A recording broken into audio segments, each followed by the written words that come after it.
following the alleged suicide of one of the suspects of Lichubari Army Camp blast and the subsequent press conference by the SP of Jorhat, Mohan Lal Meena. The Krishak Mukti Sangram Samiti has expressed displeasure and the incident and demanded justice for the deceased, Dipankar Gogoi. The General Secretary of the Samiti, Bijut Saikia, warned the district administration not to murder the youths of Assam by linking them to Alpha I. The Samiti gathered at the Titapur police station on Thursday demanding justice for the deceased who allegedly committed suicide, failing to tolerate the torture meted out against him by the police. The KMSS has informed that it will file an FIR and will also approach the Human Rights Commission to seek justice for Dipankar Gogoi. It may be mentioned that Assam Chief Minister Himanta Biswa Sarma had earlier informed that an additional Chief Secretary level inquiry has been initiated. আজি কাৰ্যসূচীত যোৰহাট জিলা আৰক্ষীৰ উচ্চপদস্থ বিষয়াসকল আহিছিল, কিন্তু আমি তেওঁলোকৰ প্ৰতি আমাৰ কোনো আস্থা নাই। পোনপটীয়া কথা, কাৰণ আৰক্ষীয়ে আত্মহত্যাৰ কাৰণে বাধ্য কৰোৱালে, গতিকে আৰক্ষীৰ কথাত কোনো আস্থা বিশ্বাস নাই।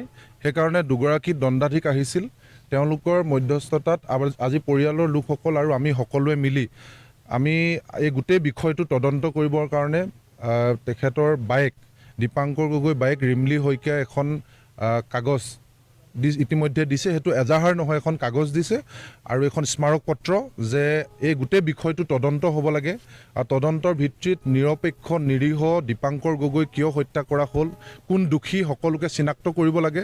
যিমান ডাঙৰ আৰক্ষী বিষয়া নহওক লাগিলে তেওঁলোকৰ ওপৰত শাস্তি হ'ব লাগিব। এই বিষয়টো আমি উল্লেখ কৰিছোঁ, পৰিয়ালৰ লোকৰ তৰফৰ পৰা দিয়া কাগজখনত উল্লেখ কৰা হৈছে। আৰু লগতে কোনো ধৰণৰ চিজাৰ লিষ্ট নিদিয়াকৈ, কোনো ধৰণৰ লিখিত কাগজ হিচাপ নিকাচ নোহোৱাকৈ যি মন যায় তাকে উঠাই আনিলে। দীপাংকৰ গগৈ লগতে তেওঁলোকৰ ৰোগীয়া পিতৃ মাতৃৰ ৰেচন কাৰ্ড, অৰুণোদয় কাৰ্ড, অটল অমৃত কাৰ্ড, আয়ুষ্মান কাৰ্ড সকলো উঠাই লৈ আনিছে আৰক্ষীয়ে। গতিকে এতিয়া একমাত্ৰ পুত্ৰ অনুপস্থিতিত সেই পৰিয়ালটো যাতে তিলকৈ মৃত্যুমুখলৈ যাবলগীয়া নহয়, তাৰ কাৰণে তেওঁলোকৰ সকলো নথি পত্ৰ অনতি বিলম্বে যাতে পৰিয়ালটোৰ হাতত ঘূৰাই দিয়ে, সেই কথাখিনি আমি উল্লেখ কৰিছোঁ।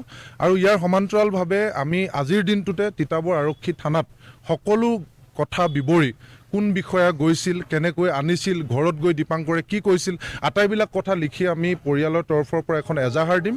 আৰু সমান্তৰালভাৱে আমি ৰাজহুৱা স্বাৰ্থ জড়িত আবেদন গুৱাহাটী উচ্চ ন্যায়ালয়ত দিম।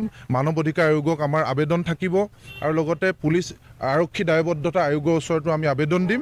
আৰু সমান্তৰালভাৱে আমি দেখিছোঁ যে কিছু সময় পূৰ্বে যোৰহাট জিলা আৰক্ষী অধীক্ষকগৰাকীয়ে বিভিন্ন মনে সজা কথা কৈ এখন সংবাদ মেল আয়োজন কৰিছে। গতিকে এই কথাখিনি সম্পূৰ্ণ ভুৱা। আমি তেখেতক প্ৰত্যাহ্বান জনাইছোঁ যে তেওঁ কেনেকৈ ক'ত প্ৰমাণ পালে যে যোৰহাট বোমা বিস্ফোৰণ কাণ্ডৰ লগত দীপাংকৰ গগৈ জড়িত আছিল। এই কথাটো নকবৰ কাৰণে তেখেতক অসমীয়া যুৱকৰ ওপৰত ৰঙা চকু দেখুৱাই এনেকুৱা কথা নকবৰ কাৰণে তেখেতক আমি সংযত হ'বলৈ আহ্বান জনাইছোঁ। আমাৰ তেখেতৰ প্ৰতি আহ্বান, কোনো কাৰণত যাতে অসমীয়া যুৱকক উত্তেজিত হ'ব পৰা কথা নকয়। আমি স্পষ্টকৈ কৈছোঁ, আমি অসমীয়া যুৱক, আমাৰ গাতো তেজবল ভক্তি, আমি উত্তেজিত যুৱক, আমাৰ সংস্থাপন নাই, একো নাই।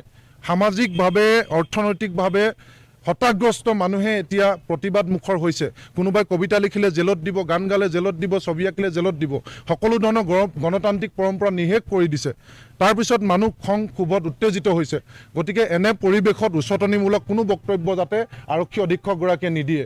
কোনো কাৰণত যাতে মনে সজা কথা কৈ আমি জনা দেখা নিৰীহ যুৱক এজনক যাতে জোৰ জবৰদস্তি যাতে নিজে বাচিবৰ কাৰণে উগ্ৰপন্থী নহজায়, সেই কথাটো তেখেতক আমি এই থানাৰ চৌহদৰ পৰা আহ্বান জনাইছোঁ।